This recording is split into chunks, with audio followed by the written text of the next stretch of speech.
Prohibited status is the federal designation that results from a drug or alcohol program violation under FMCSA regulations. This designation is a comprehensive federal ban. It legally bars a driver from performing any safety-sensitive function.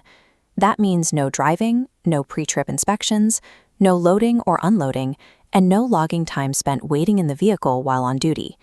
The system does not allow for a probationary period, where a driver can continue to work in a limited capacity. There is no partial prohibition, and there is absolutely no grace period to get affairs in order. The moment a violation is entered into the clearinghouse database, the prohibition takes effect. Instantly and completely, a driver's ability to perform safety-sensitive work stops. An employer cannot waive or modify this consequence based on a driver's past record or the severity of the violation.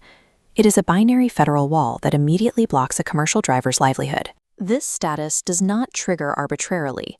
It requires specific actions, beginning with a positive drug test.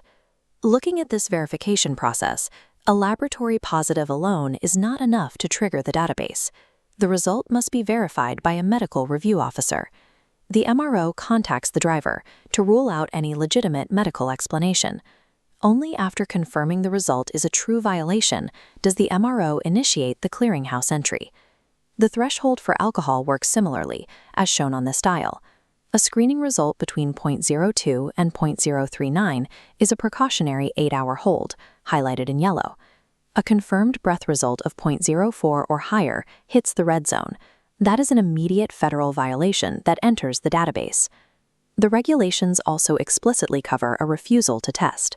Failing to appear at a collection site, leaving before the process is complete, or failing to cooperate carries the exact same federal penalty as a positive result. A frequent point of confusion involves specimen validity. If a laboratory determines a sample is substituted or adulterated, the MRO legally categorizes this as a refusal.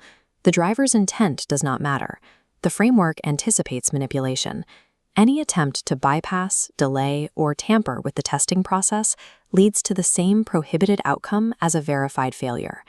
Before November 2024, the system contained a structural vulnerability.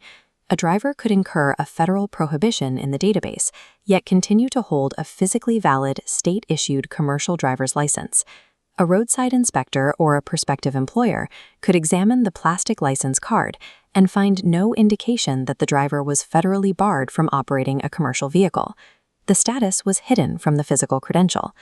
The Clearinghouse 2 mandate engineered a closed-loop system to eliminate this gap between federal data and state-issued licenses.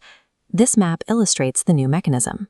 When a violation occurs, the FMCSA pushes a real-time notification to the state licensing agency. The state is then required to downgrade the CDL and strip all commercial privileges within 60 days. Federal compliance data and state highway enforcement are now permanently linked.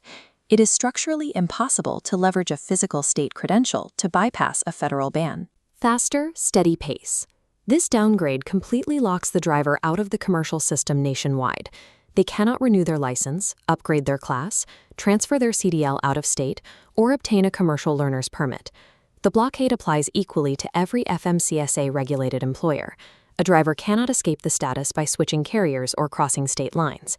Because law enforcement personnel have real-time clearinghouse access, a driver operating in prohibited status can be caught during a roadside inspection long before their physical state downgrade is finalized.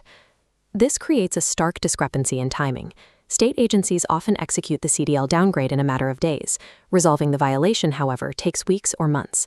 A prohibited status traps a driver in a highly efficient regulatory crossfire. The government strips their legal right to earn a commercial living instantly, leaving the driver grounded while they navigate the slow fallout of the violation. Once a CDL is downgraded, there is exactly one method for restoration.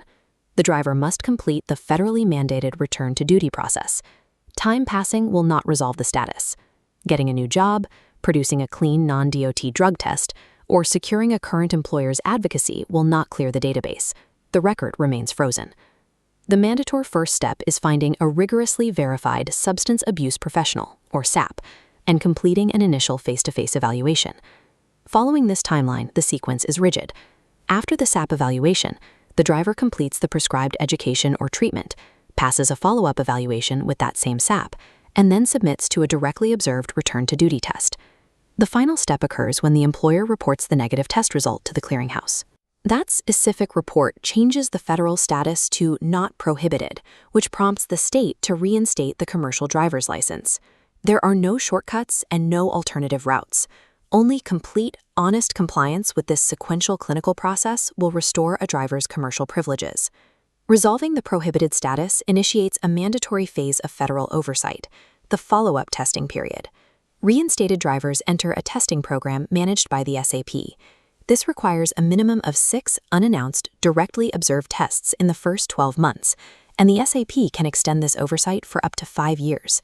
This requirement is entirely separate from an employer's standard random testing pool. Being selected for a regular random test does not count toward the follow-up obligation.